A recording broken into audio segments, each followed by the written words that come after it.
Hi guys, it's Gabriel Disciples here, and today we're going to be taking a look into the new Datascape deck that is coming out in Phantom Rage.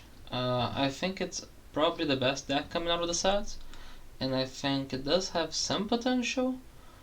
It's performing like okay in the OCG, and I think the OCG has like a lot of things that are going against it, like the fact that OCG is full of control decks, and that Maxi is a card. Both are problems that aren't really TCG problems. So I think this has like big potential. So today we're going to be looking at like a sample deck list and like basically what the main cards do, the playable ones, and then some combo replays, because after all this is a mid-rangey combo deck, so I think it's important to see like what the deck can do. So for starters, let's go over the Datascape monsters. We have all of them except one in the TCG. I think the one that we're missing is like Tutu, and it's not really played in Japan, so we basically have all the playable cards. You basically play 3 of each, so it's Rui Rui, Niang Niang, Ling Ling, Lao Lao, and Zizi. You have like Psychics and Worms. It seems odd, but that comes up afterwards.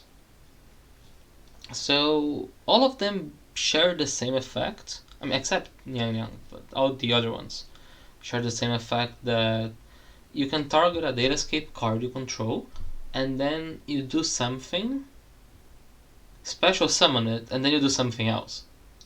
Sounds confusing, gonna be easier when you actually read the card text.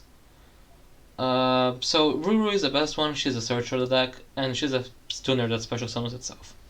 So if this card's in your hand, you can target one Datascape card you control. You're gonna special summon monsters for the rest of the turn, except level 3, rank 3 or higher monsters. This is why you can't just go into Needle Fiber, because Needle Fiber doesn't have a level or rank, so you can summon it. This is why this deck is not like absurd, because you have to actually play like synchro cards.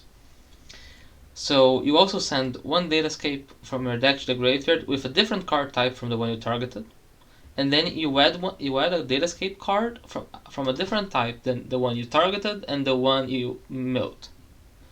So basically, in resume, you target a trap Datascape in the field, you send a spell, you add a monster. If you target a spell, you can send a monster at a trap, or send a trap at a monster.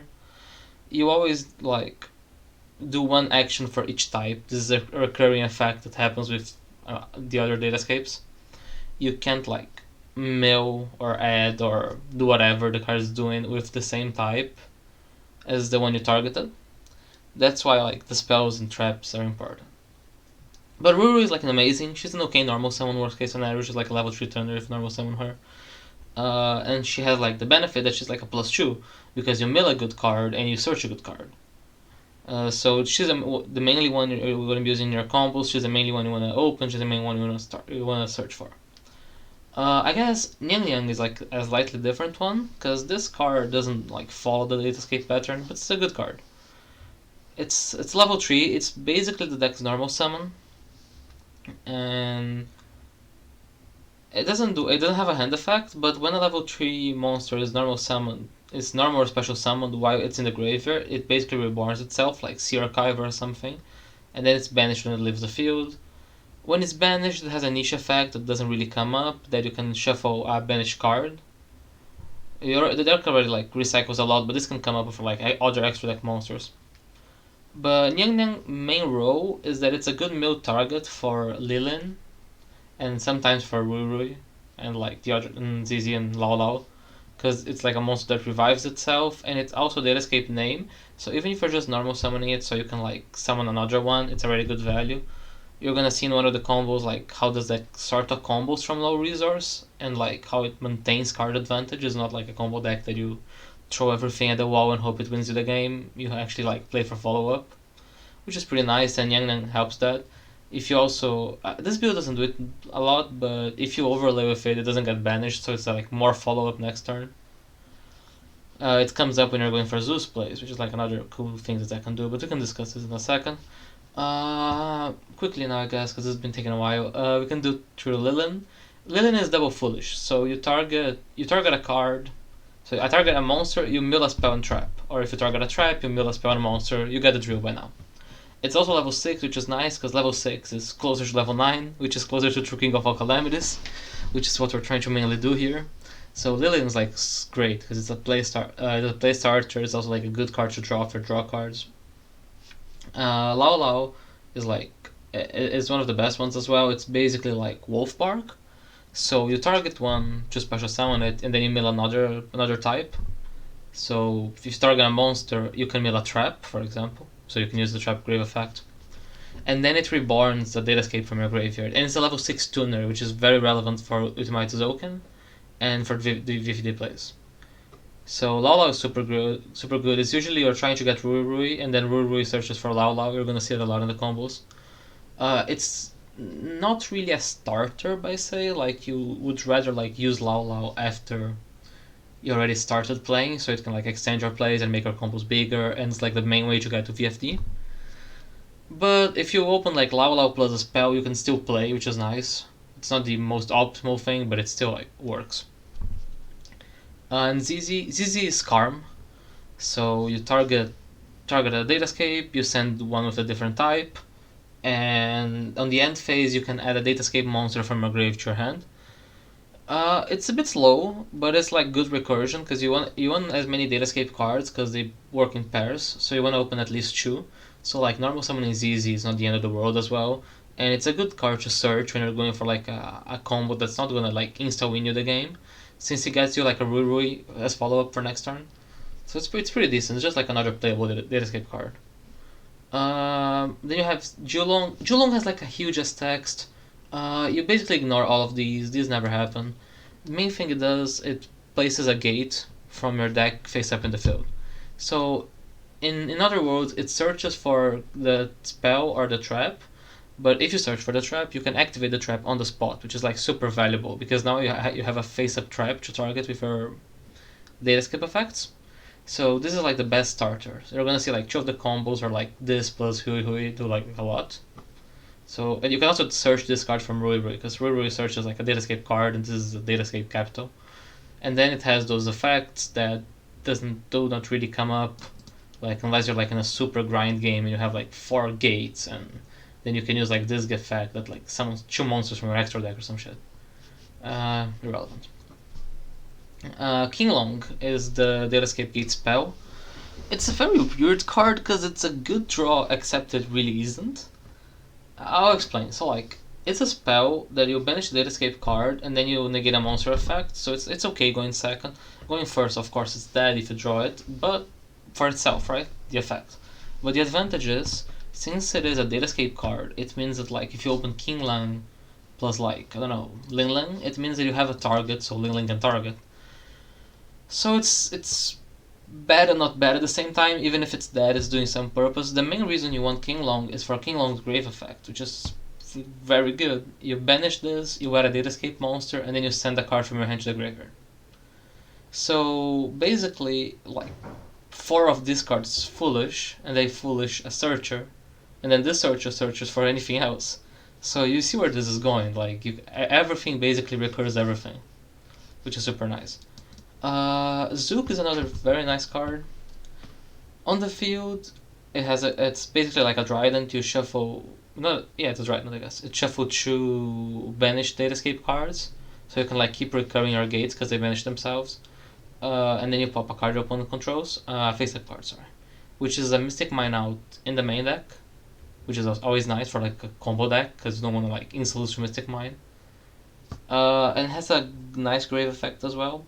So you banish it and then you target a Datascape and you can raise it by 3 or decrease its level by 3.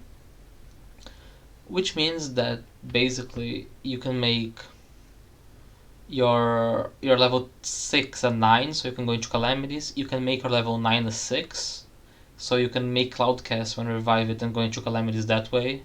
Some of the combos go through that route. You can make like a 3 a 6, so you can make the Zouk with it. So it's like nice level modulation that comes up in a lot of the combos since you're accessing this for free. And you want like to banish one and have the other, so you have like 2 banished Datascape cards, so you can use Zouk's effect in the field. That's it for the main deck. I guess like the other cards are basically like draw cards, so like Desires, you have like Flex Spots, so there's like 9 hand traps and talents. Talents can be something else, you can play like more hand traps, you can play the her top Takatomborg. Takatomborg is not a real break because it's wind, but then you need like to play Gossip Shadow in your extra deck to get like max value from it. There's a lot of cool things you can do. This is just like a skeleton. I guess like the relevant extra deck cards that are new. Xingshan is the one you summon most from the Datascape cards. It's basically a Macrocosmos for the field, so it's not as good as like a real Macrocosmos, but it's still like impedes like most of combo decks from playing because they can't get their monsters in the graveyard, so they can't really play Yu-Gi-Oh! Like all the Needle Fiber combos of that and stuff, and it's recurring. So during your main phase, except the turning, it's sent to the graveyard. You can banish two monsters with different original type and attribute. So this is where things being Wyrm, Earth, and like Psychic Wind come up. So basically, you banish like Hui Hui and Azizi, for example, and it keeps coming back. So it's like infinite recursion. It's nice grind. It's a floodgate, and it's level 9. So its main role is usually being used to summon calamities. It's a cool card though, especially having that escape the name is pretty relevant for this deck. Juju, it can be destroyed by battle or card effects, and you can banish two monsters with the same original type and attribute but different names. And then you can target a card on the field and send it. The effect doesn't come up. It comes up more because it's a level 6 that is a Datascape, so you can keep targeting a monster. Like you link them off and then you target again. Main reason you play it. This is the one you usually use to like go for game. Like you banish your opponent's card and then you can like summon Zeus on top of it on main phase 2. And everything else is like pretty standard for Datascape, I guess. You're gonna see like the utility of most of them in the combos.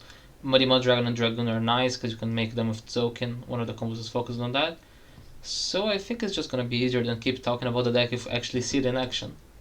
So let's see. I guess this one. Let's fast forward. Yeah, so this is okay. This is like a low resource combo. This is ZZ and Yang Yang. So this is like a bad hand because it doesn't have tuner access, but it still does a lot. So okay, let's go by steps. You go normal Yang Yang, special ZZ. ZZ target this as a monster, so you send the spell.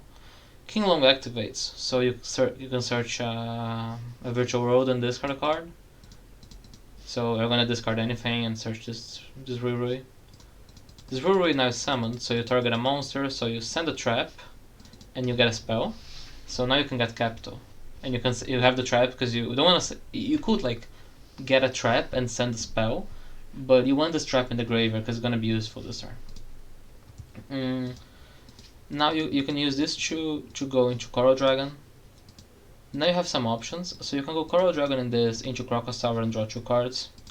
I don't think this is like usually the better play. Usually you would just go for Xingshan. Coral Dragon will draw 1. Oh yeah, you can also banish the trap, targeting the... So like make Coral Dragon and you banish the trap targeting Yang Yang, and you'd make Zouken, draw 1 and then summon Crystal Wing. I think this is what's happening here. Yeah, this is what's happening here. But I think the best play usually from this hand would just be summoning Xiangshan. Because now if you draw, because you have a tree in the grave, so if you draw a Lao Lao or something, you can use it to target this. And you also get a Coral Dragon draw. You end up drawing a Nibiru, but like from 2 cards, you're getting a Macrocosmos, a Zouk, which is a pop, because you're gonna banish this for just raise this guy's level.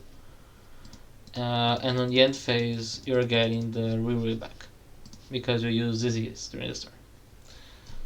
So for like basically it's not a break, I guess, but it's like not like the optimal hand. It's pretty good like resource wise, because this comes back next turn. You have follow up from this, and you have like 3 other cards in hand, and you like cycle the card because you could discard like a break from this. And in this deck, all the cards are basically like interrupts if they're not Datascape cards, so they would be like talents or hand traps. So this should be enough to see you survive a turn, and then you can pop off again next turn. But let's go for like the main combos, I guess, like the hard combos. So this is Rui plus Julong. This is like the best 2 card hand in the deck, I guess. So you start with Julong to set Zouk. You special Rui target Zouk, send a spell and search Lao Lao. And then Julong activates, discard anything to search the ZZ. You can special the ZZ, dump the trap, so now you have the trap in the grave. This Chu can go into charge wire, so this is going to be a draw. I'm just getting the Zarya's here for the sake of the argument. Now Lao Lao summon targets Zouk, which allows you to send Yang Yang, because you target a trap. You're gonna summon ZZ back, and then you summon Yang Yang back by its own effect. So this is a tuner, this is a tuner, these two are known tuners. So from here, you can just like make Crocosaur make VFD, which is what you're... you can also go this way, I guess. So, because you have two replays and both of them go the same way. So this is the Zouking, that play that ends on Dragoon Crystal Wing. So these two are at level 6, and one's a tuner, another's a non-tuner, so you can make Zouken. You set anything to trigger the Zouken to summon a Crystal Wing. And then this two, this is the fun part, you make Mighty Dragon, and then Mighty Dragon effects goes itself and Zouken into the graveyard to make Dragoon, because Mighty Dragon substitutes itself, and Dragoon says a Dark Magician plus a Dragon effect monster, and Zouken's a dragon. So this is like a pretty strong board against control. It's like a negate, a Omni negate with protection from anything, and Zouk, and you're getting back the Ruri on the end phase, because you use ZZ during this turn. And you do have Zouk on the graveyard as well, so you have like 3 level modulation next turn, so instead of sending Zouk, you can send the spell. Okay, the other one I think is the VFD replay. I should be more organized with those. Yeah, it's the VFD replay. So you go, basically same thing we did before. Same margin. Summon ZZ, send this. Yeah, we went pretty quick there. So instead now we're actually gonna make Crocosaur there instead of making Zouking, because we have a 2 tuners in this, so we make... this is not supposed to be Coral Dragon, this is supposed to be Stardust Charge Warrior, that's my bad. So you'd make like ZZ and Rui into Charge Warrior, draw 1, and then Charge Warrior and Yang Yang go into the Crocosaur, draw another one. So this is basically 2 draws. And then you can banish the Zouk to make this a 9, and this goes into VFD. And on the end phase, you'd get the Ruri back. So from those same 2 cards that we did that last turn, we can end on Zouk, VFD, 2 draws and a follow-up, compared to Crystal Wing, Dragoon, one draw and the same follow-up. So they're pretty like similar plays. I guess it's a bit weird because the deck, like, it's not a linear combo deck. Like, you don't combo always the same way, because it's a bit like Pendulum. You combo with like 3 cards because everything is an extender, so it depends like how you get interrupted, what's the best matchup. But this is still like a pretty good board from like 2 cards. You basically like when 2 cards for a VFD and a pop, you need to have 5 cards in hand. For example, here I had a Lillian, so I probably could extend further. It's just for the sake of the argument, like what else is your hand, what else did you draw from Crystal Wing, from Charge Warrior and Crocosaur. And for the last one, this is just a hand that I was like doing freely, but I guess it's like Queen Long, Lao Lao, Ruri. A lot of those hands, like, they are being with Ruri, but if you have like another thing and then you use your King Long to search your Ruri, they usually end on the same thing. So it's a lot from like experience from playing the deck. So here we go, King Long, Ruri target King Long, special summon, send Zouk, special shred the Lillian. Then you summon the Lillian, target the King Long. No, sorry, now summon Lillian, target the Rui, so you can send the spell and send the trap. King Long banishes to get Lao Lao. No, sorry, I already had Lao Lao, so you get ZZ. But that's what I mean, like, for example, if you open ZZ over Lao Lao, you can also do the play the other way, it doesn't really matter. You're supposed to have discarded something here for King Long, so just one of the other 2 cards. You special summon the ZZ. ZZ is gonna get follow-up next turn, but we already sent Yang Yang, because we're gonna need Yang Yang later. This allows us to make Coral Dragon here, and then go for the Zouken. This means we get a draw from the Coral Dragon. We need to set something to summon Crystal Wing. Fun thing is that this basically baits Nibiru. So if they have Nibiru, they have two Nibirus here. So even if they Nibiru us, we'll still summon through King of All Calamities, which is pretty nice. So we set something, we summon Crystal Wing, and then we Lao target King Lang. This is just, you can just send anything here. It doesn't really matter what you do. So you summon, then you summon ZZ from Lao's effect, and since we summoned the level 3, Niang Niang's gonna trigger. So Niang Niang triggers to summon itself. We can then make the Shang Shang. Shang Shang's a 9. And here's like a cool play. You go use Zouk's effect in the graveyard to target Shang Shang to reduce it by 3, so now it's a 6. And now you have a 6 non-tuner and a 3 tuner, which allows you to make the Cloud Castle. This Niang Niang should be banished. Don't think it really matters here, but yeah. Cloud Castle, when it's summoned, you reborn at level 9, so you just reborn this thing, and then you just make everyone's favorite Floodgate, through King of All Calamities. And during the end phase, since you used Yuzui, you'd grab the Ruru back. So from like 3 cards, which is, I mean, so it was like a spell and 2 Datascape, so it's basically like from 3 Datascape cards, 3 good Datascape cards. You can end on like Calamities, Crystal Wing, and this. You could also have done Dragoon over this, and like you could have done Dragoon and Macro Synchro over VFD. So it really depends on like what matchup you're facing, what would you rather have.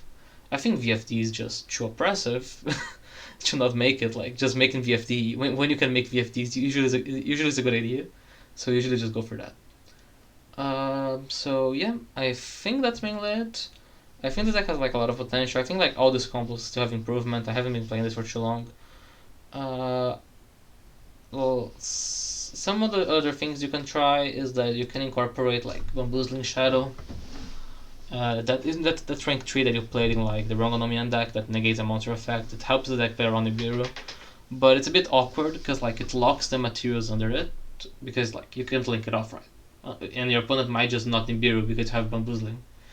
So if they just don't Nibiru you and you have the 2 materials under Bamboozling, it makes like a lot of the combos awkward because you need like to keep reviving Niang Niang and Rui and Shizi with Lao Lao and Niang Niang's effect.